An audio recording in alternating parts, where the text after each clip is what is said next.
Nothing is worse than this. Tell me if you guys have experienced this, because this is what we're talking about today. And it's this.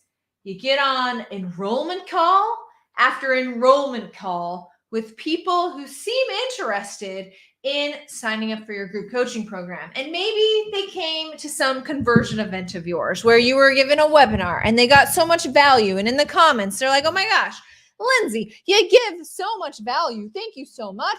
And what happens?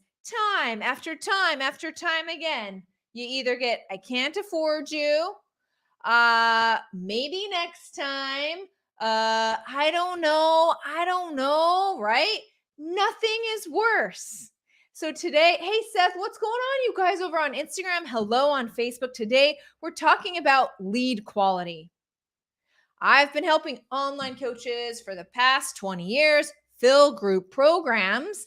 And one of the number one questions that I get asked is lead quality. Lindsay, I gave this amazing conversion event. Maybe you're launching and doing a challenge. Maybe you have a Facebook group. Maybe you gave a webinar and you come back and you say, Lindsay, they don't have any money. They don't want the thing that I'm selling. What am I going to do? My leads totally suck.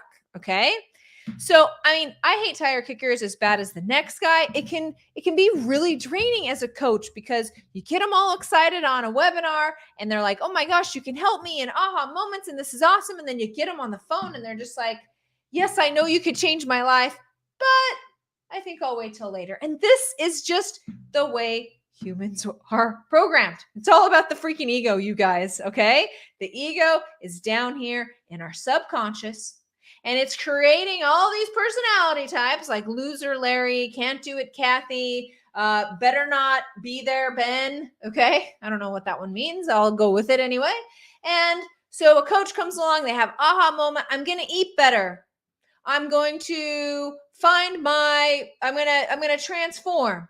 I'm going to build my business. I'm actually going to do the thing now that I said I was always going to do, okay? And then they get on a call and that little ego pulls them back down into their subconscious beliefs and like, oh no, you're not. You're not going to break this pattern that you've had for the past 40 years, okay? It's really hard to break. And that's what's happening on your enrollment calls when people get on and they're like, I love you, but maybe later. I love you, not worth the price. I love you, but I'm broke or my money should go somewhere else. So I'll say this though. Hi, everybody. What's up? First of all, group programs. Hey, Elizabeth, I'm so glad you're here. Hello, great topic. Glad you guys are here. Where are you from? Tell me what city everybody's at. I am in a gorgeous Portland, Oregon, up here in the Pacific Northwest. I'm surrounded by pine trees. It's amazing. And it's summer and nothing is better. It's awesome. So when it comes to filling, tell me where you guys are from. When it comes to filling your group coaching programs, hey, what's up? Chicago. Very nice. How's Chicago today? When it comes to filling those darn group coaching programs, if you are overwhelmed by launching, if you are overwhelmed by all the shiny objects and all the other people helping you do, fill your program like this. No, go to LinkedIn. No, go to TikTok. No, do this. No, do this. No, do this, right? Shiny object syndrome. Seth, oh my gosh, it's so good to see you. So stoked you are here. If you want to know how to fill your group programs like clockwork without any complicated launches and ad spend and all of these kind of things, please put yes in the comments. If you want a free resource from me to you on how to do just that. If you want a free resource around how to fill your group programs without expensive launches and like all the ads and all the things, just put yes in the comments. And Emily and my team will follow up with you and get you this free resource. Definitely worth it. Lots of compliments on the resource. Glad you guys are here. Kathy, you're here. Beaverton, the center of summer fun. Kathy is right. Kathy, how are you? I'm so glad you're here. So lead quality, obviously it's resonating with you guys. Have you been on enrollment calls that feel like this, you guys, that you're just like, oh no, another person telling me how much they love me and how they think I can help them, but they're unwilling to be helped.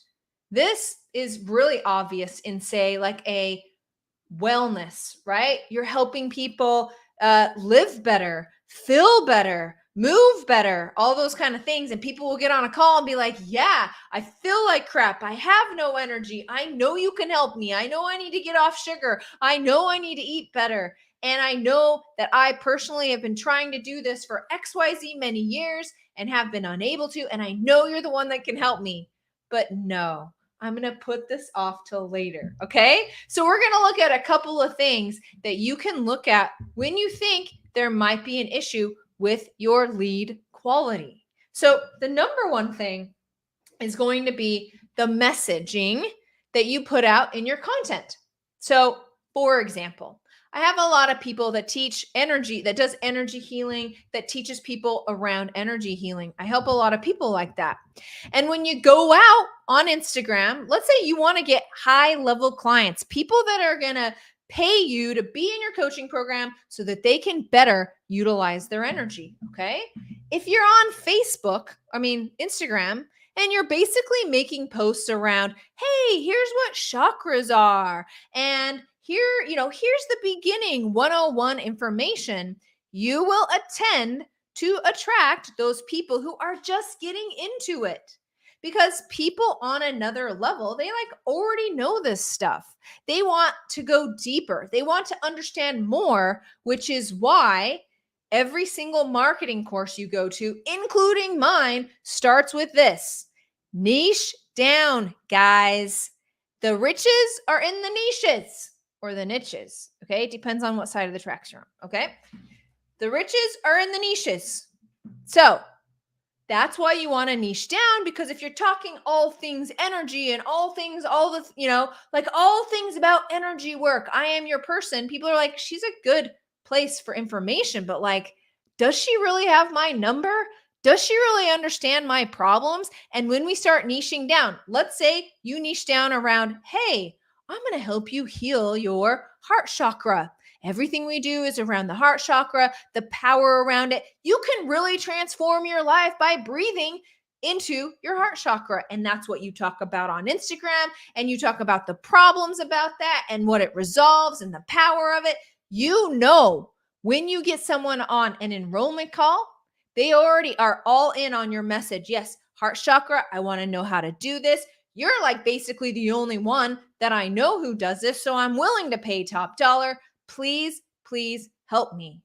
And that is one of the many reasons why you should absolutely niche down, is if your lead quality is not great and people are on a call and they're like, yeah, you can help me, but later, niche down. Let me give you an example. Okay. Who's this? It is so important to have a very specific niche so that your clients can find you. Okay. Divorce coach.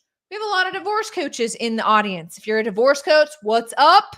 Okay. Gotta love a good divorce coach. Tough transition in life. Tough. And so what does that look like? You can go around and you can talk about, this is an example from my very own Content That Converts coaching program member. Okay. You can talk about divorce. You can talk about the kid situation in divorce. You can talk about all the things about divorce. It sucks, the stuff, the emotional toll, all this stuff. Okay. And so people be like, yeah, I'm getting a divorce. Yeah, I'll look at her content. Great. But, okay, if you can narrow down in on one issue that happens in divorce when it comes to making that transition, well, one of those guys is abandonment issues. When you get divorced, some of the trauma that occurs is bringing up old abandonment issues. So if you were to do content around that and tell them, I understand that, and if you're feeling that and this is affecting you, and yeah, you've been divorced and it's triggering that, I can help you. The person on the other side that understands they have abandonment issues, you bet your bottom dollar they are going to get on a call and they're going to ask you to help them, because they're like, she has my number. She knows my pain. She has a plan and I need help. Does that make sense? So lead quality, you've got to look at the messaging up here. One more final example. I help a lot of people who are business coaches, and this is one of their main thing. I get newbies, right? I want to talk to people who are serious about their business, not people who are dipping their toe into business, because typically people who are dipping their toe into business, they don't have the beliefs around investing in their business yet because they're brand new. Now, more advanced people, you get farther down the business road, you understand how essential it is to invest in yourself and your business. You start understanding that that belief around not investing in your business is not serving you. And so you're going to, so when you're talking, so your content, okay, your content, if you're a business coach, shouldn't be around how to start your business 101, right? Because that's going to get the new business owners.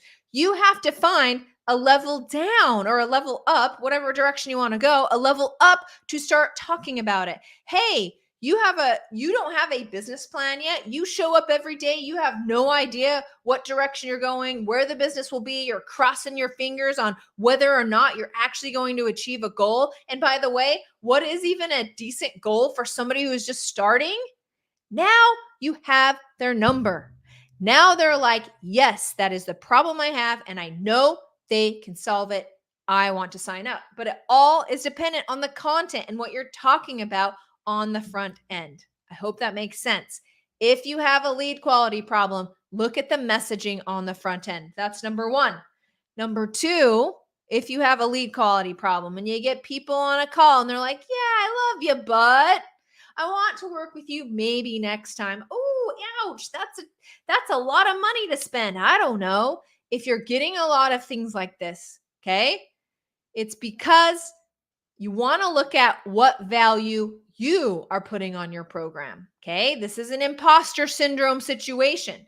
If you don't think your program is valuable, you will show up to those calls, and the energy that you put on those calls will be reflected back to you. The non-confidence, the non-excitement, the non-confident way that you're talking to people. So if you're finding this happening a lot on calls, I urge you to sit down and do some mindset work, which looks like this, some belief work, which looks like this. Sit down and write five things you actually think about your program. You have got to admit deep down inside, not what you put the price tag on, not what you're willing to admit in public, but between you and yourself and anybody else living in there, what you honestly feel like your program is worth. Now, if you think it's worth $15,000, like legitimately, you should be able to show up to every single sales call and enrollment call with confidence and the ability to be like, no, this is the best freaking program in the world for solving that problem. If you can't show up to those calls fully feeling that, you need to go back and look at the value you're putting on your program. Now, most people have what's called a recency bias, right? Oh, I haven't had anyone in my program tell me how awesome I am for like 4 or 5 weeks. I don't know. Maybe it's not worth anything. And humans tend to fall into this. Like, we just remember what happened in the last 2 weeks. And so this coaching program that maybe have helped hundreds of people or tens of people in the past year, you have forgotten. And so then you go into these sales calls and you're like, yeah, I mean, I guess it's a great program. Yeah, because you forgot about all of the awesome experience you bring to the table, all of the stuff you've had to gone through to accumulate this information, and the transformation you have made for others in the program. So what's my advice? My advice is this: you start quantifying all of the results you have in your coaching programs. Sharon, hey! So this is pretty easy for business coaches because it's like a client comes to me. I can easily do this. A client comes to me. They were having $5,000 months. Now they are having $50,000 months. Woohoo! Go me as a business coach. Okay. That's easy to quantify. But I hear what you're saying. You're saying, yeah, Lindsay, easy enough for you to say. You help people on online marketing and like the dollars are there. It's easy to quantify that. For those who are health coaches or transformational coaches or energy coaches or leadership coaches, you're like, those are soft skills. How am I ever supposed to quantify that? Well, is what you want to do is you want to say, what is the difference that I can make? So like, let's say you help people find more time in their day. Okay. This is a big wellness thing. This is part of transformation. You start finding time for yourself. And then you can go back and say, that customer said, I freed up 5 hours of their time in a week. You multiply that by 52 weeks in a year, you get a certain amount of what you saved this client. Okay. You can put a dollar amount to that, ask them how much they are per hour. That will get you an hourly rate. But not only that, you can then come forward and say, my coaching program saved this client, say, 50 hours every month in work. Is that worth what I'm charging? Typically, the answer is yes, right? Yeah. If this client no longer has to struggle around gut issues and every time they eat, they want to puke, okay, what is that worth? And when you write it down, you will then start to understand and believe, and not only subconsciously understand the value you can bring to your clients through your group program, but it will start being a reality for you, and you will no longer be falling into that recency bias. So it's imperative to write these things down, revisit testimonials, quantify the value that your coaching program brings, especially before enrollment calls, so you can get up and show up and be like, heck yeah, my coaching program is worth this. I change lives, and this is the quantifiable way in which I do so. Does that make sense? Lead quality. I know it can be a struggle. Look at the content on the front end, niche it down, okay? And then the second thing is ask yourself, do I put that kind of value on my program, or am I just tossing a dollar amount on my program that I think I should charge? Because that does not work very good in sales. Does that make sense? Okay, it's all about, you guys got this, okay? You've got this. Look at the lead quality. You can fix it by niching down and finding your own value in your programs. All right? So I'm Lindsay. I'm here every single Thursday at 11:30 teaching you how to build and monetize your online business, specifically around group coaching programs. It really, focusing on building a group coaching program can afford your coaching business more time, more money, more freedom, and more impact. And I'm here to show you how that's done. Okay. In fact, if you want a free resource on how to fill your group programs, please type yes in the comments. It's a free resource. It's a great resource. You definitely want it. Okay. There you have it, kids. Lead quality. All right. Well, I hope you're all enjoying your summer. Thank you so much for joining me live. And I'll see you guys next week. Okay.